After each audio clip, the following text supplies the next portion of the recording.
Hi, everyone. Welcome. My name is Masashi Niwano.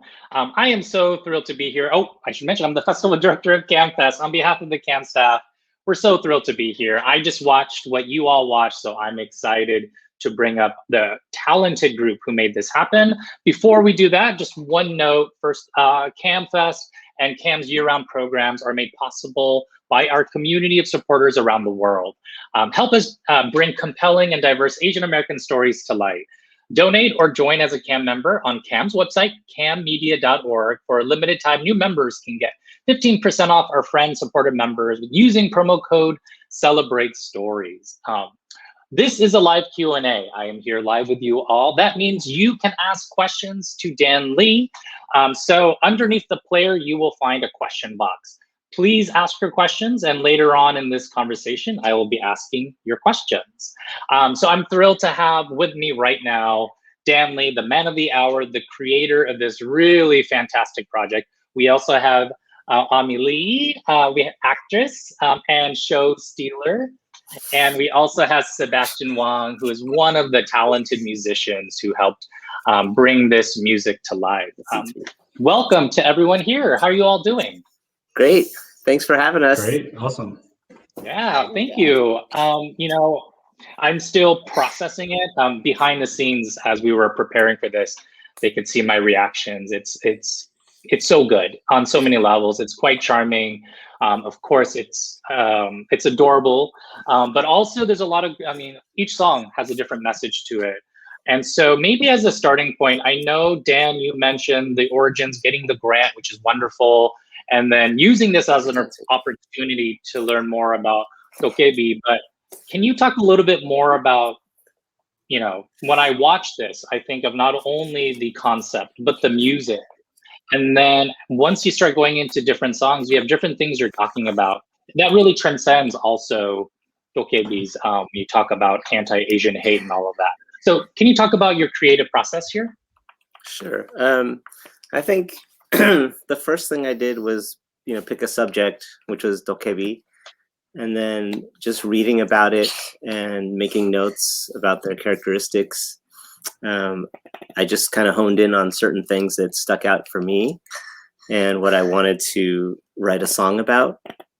And it just made sense to not do songs with lyrics. It felt like having it more abstract would be a better approach for me. And I just, especially the third song, because of everything that was happening at the time. I got the grant, right when everything shut down. And so, we were just at home all the time, and I was just reading the news, and that kind of informed how the songs went. And then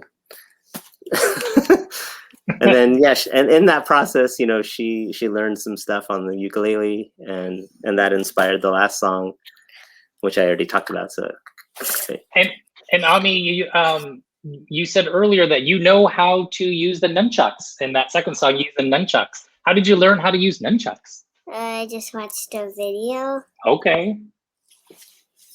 You're very good at it. This little boy, he's very tiny. Speak up. Wait, there's this little boy, he's very tiny, and he's copying all these moves of this guy, Bruce Lee, and he was like crazy. He was not using the ones that don't hurt. He was using like the big slappy ones. And also there's sausage nunchucks. Oh yes, that's right. There's some YouTube videos of this little boy who's like 5 years old at the time, and he knows some Bruce Lee films, like scene for scene, and he's just incredible. And she got into it, and because I actually have nunchucks in here at home, I showed him to her, and then she just picked it up. It's pretty amazing. That's great. And I mentioned we're going to go to Q&As from the audience later on. I just got to mention, you've already gotten so many things coming in. And Yaming's in the audience, who is another local amazing talent. She just said the last song made her heart melt. That is all. So I wanted to mention that because I thought that was really sweet. Thank you.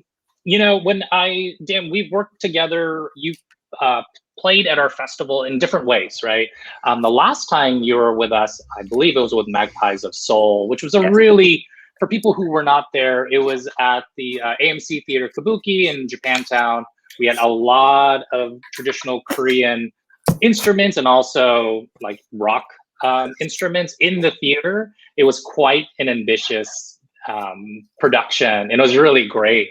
You know, thinking about that, and then thinking about this program, it's different. And for this one, you know, you edited all the pieces, you shot a lot of stuff, you had musicians in different spaces. Can you talk about kind of the production of this program?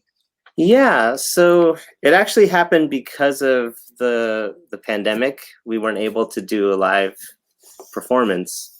So as part of my grant, I have to do something live, and so I said, you know, I'll make a film about it, and that was okay with them. So I just went into filmmaking mode, and it was really fun. Like I really enjoyed doing it. I don't know what it looks like for as a filmmaker watching it, because I was just doing it, you know, on the fly. I shot most of it on my iPhone, and then I was learning Final Cut as I was editing.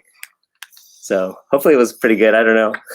I thought it was great, and I thought the effects you used were almost like an instrument, right? All the clouds and all the cool, the superimposed images. I thought that was really special. Sebastian, thank you for participating in this Q&A. What was it like for you participating and playing the music? Well, thank you for having me. And for me, it was very interesting. You know, Dan had contacted me, and we, you know, obviously we actually never met in person.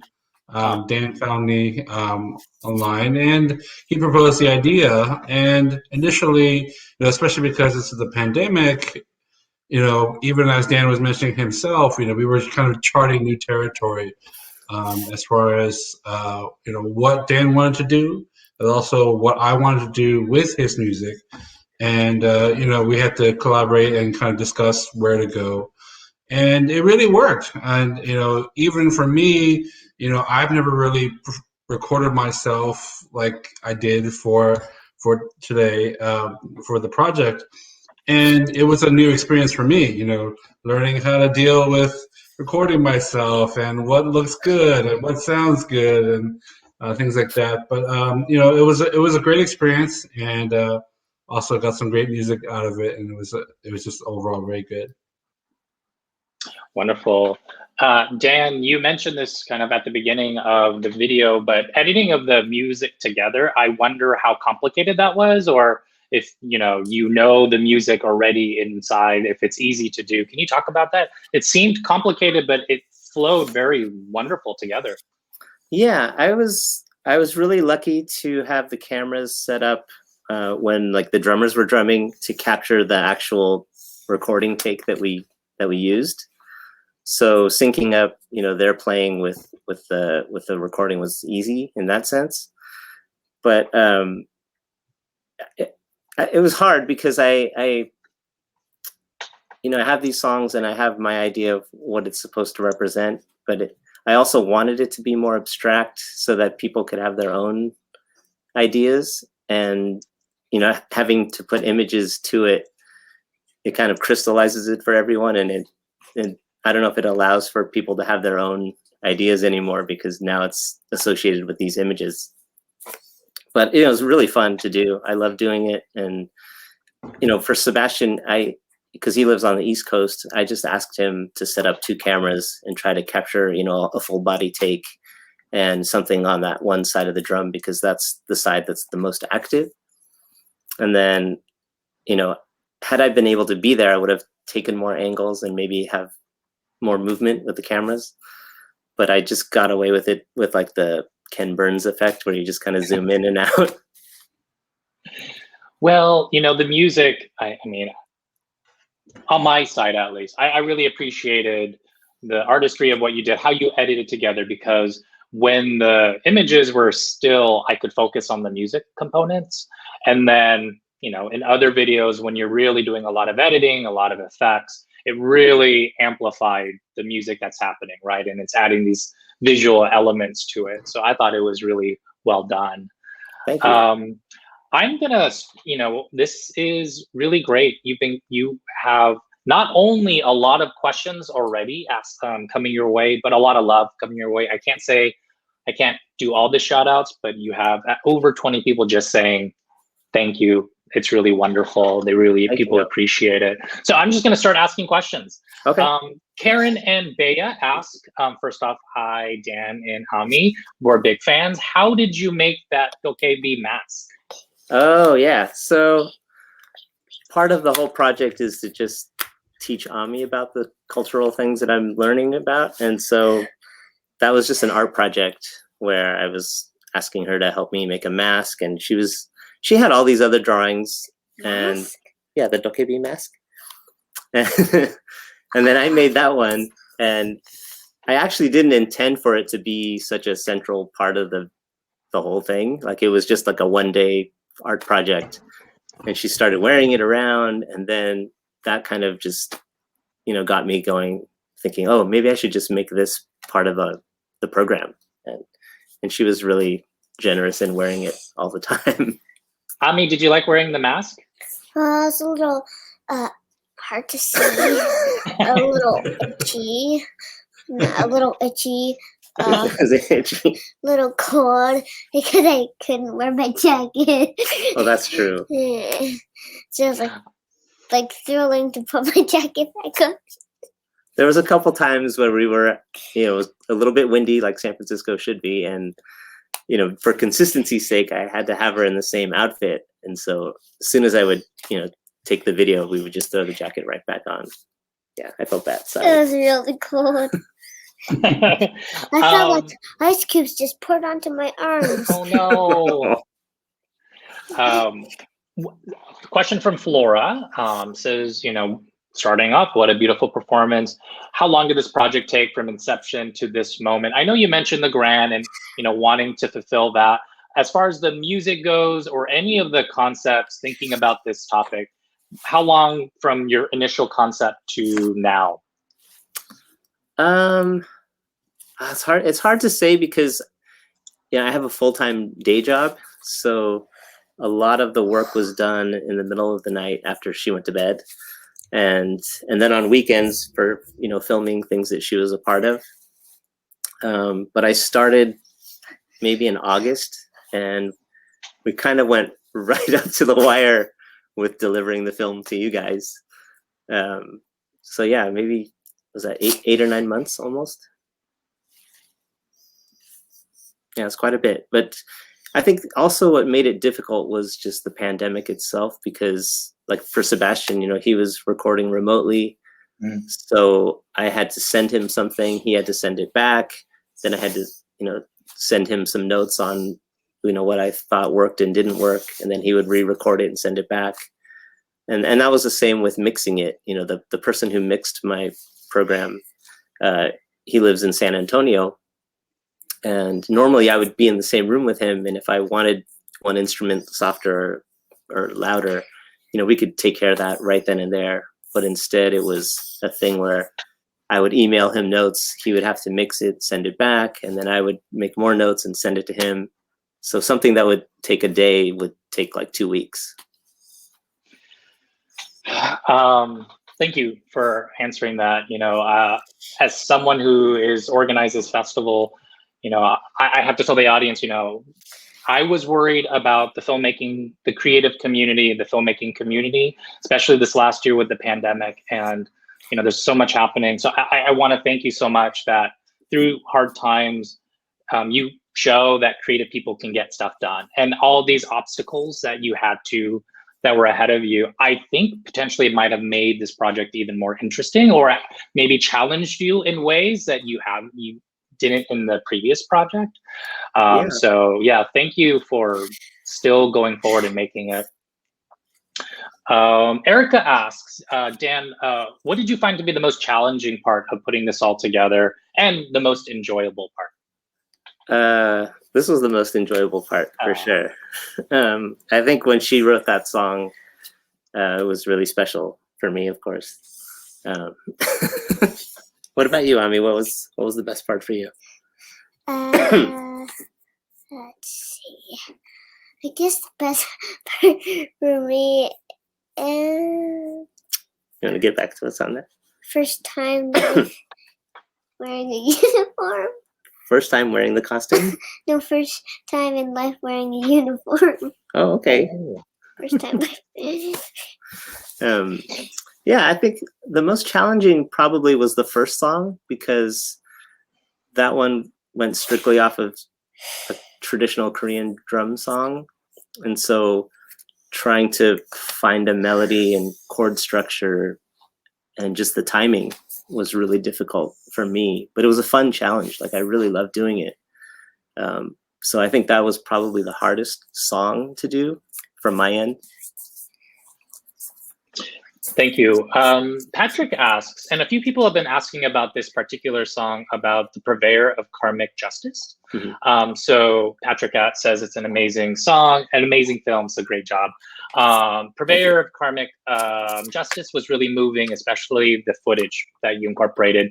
Did you start with the music and the theme first, or was there kind of more of a improvising with the footage? Well, the theme was already there from the start. So I had the music, and then it was, in terms of making the video, I think it was a struggle because the song is about, Dokkaebi reacting to the bad people, and I didn't want to actually put those people in my video. So I was trying to figure out, how do I show that stuff without actually putting any of those images on there. You could just write it down on a piece of I did write. So what I did was I got those newspaper headlines and I just had them scroll up in the background. Yeah, that was one way to do it. And the other was having her be the Dokkaebi and just, casting spells as she gets more and more upset. And then some of that footage was stuff that I, went to myself, or things that my friends went to. So I just, emailed them. I said, can you send me your photos and your video footage of that march that you went to? Michelle asks, based on the songs that were played tonight, are you thinking about a larger album? And it ends this question with, please say yes. But maybe to that point, what are you thinking about using the films, but then also the music, next steps for them? Well, the cool thing was, so the first day that I posted a trailer for this festival and the program itself, a person in the UK emailed me right away and said they were interested in the project. So these 4 songs are going to come out on vinyl sometime in the next couple months. It takes a little bit of time to press it. So, but that's really exciting for me and for her because she'll now be immortalized on vinyl. That's great. Yeah. Stanley asks, and I think, Stanley's talking about you, but that you had a lot of energy and that you, again, I said at the beginning, you stole the show. And I'm curious, Dan, how did you work with Ami? Did you have practice? Does Ami know how to dance? Like, tell us how she was so dynamic. Some of it was bribes. On certain days, it was just, what toy do you want to after we do this? Hey, Daddy, what's bribes? It was payment for your awesome work, sweetie. Yeah. I remember one of them. Yeah, some of it was just making sure I caught her on the right day, because if you have kids, then you know that they change their minds instantly, and so if you're ready to go when they are, that's the best time. And so there were days where I wanted to do it and it was clear that she wasn't going to do it, so I just let it go. But I got lucky because a lot of the footage were on days that she was, aside from being cold, she was very positive about participating, and like with the recording of her playing ukulele, I had all that stuff set up because I know that, a child's attention span is not going to last long enough for me to set up all the microphones. So every weekend I would set it up just in case she was ready to do it. And she was. So. Yeah, there's a lot of days where I was cold. Okay, there's only 2 days. I think we filmed outside 2 days. Yeah, but there's 2 days that was like really, I was like really cold. Oh, I'm sorry, sweetie. Oh, that was one day. I was like, no! I was like, don't take off my jacket. Maybe some of that energy was like getting warm, trying to keep everyone warm.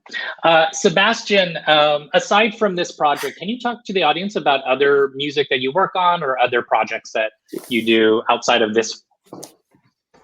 So I'm based in the Washington, D.C. area. I primarily focus on traditional drumming, and I have a group in the DC area called Washington Samarodi.